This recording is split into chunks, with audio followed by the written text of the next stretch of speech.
আসসালামু আলাইকুম। আশা করি সবাই ভালো আছেন।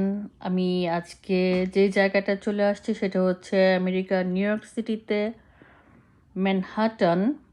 ম্যানহাটন চারপাশ দিয়ে বয়ে গেছে যেই হাডসন রিভারটা আমরা ছোটোবেলায় বইতে পড়েছি, empire state building, Hudson river. তো সেই নদীটা আজকে আপনাদেরকে দেখাতে নিয়ে আসছি।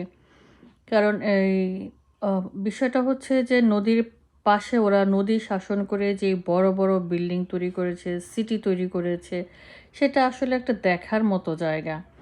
তো আমি আপনাদের সাথে নিয়েই আপনাদের সাথে শেয়ার করছি। দেখতে পাচ্ছেন যে দূর থেকে একদম নদীর পাশে বড় বড় বিল্ডিং, সিটিটা দেখা যাচ্ছে। তো অসম্ভব সুন্দর একটা জায়গা। এখানে আমরা হাডসন রিভার দেখতে এসেছি, যেটা হচ্ছে হোয়াইটস্টোন ব্রিজ থেকে প্রতি পার্সন $4.50। আমরা যাব ওয়াল স্ট্রিট, যেখানে ওয়ার্ল্ড ট্রেড সেন্টার ছিল ম্যানহাটনে। সেই জায়গাটায় আমরা আমাদের লাস্ট অবস্থান করব।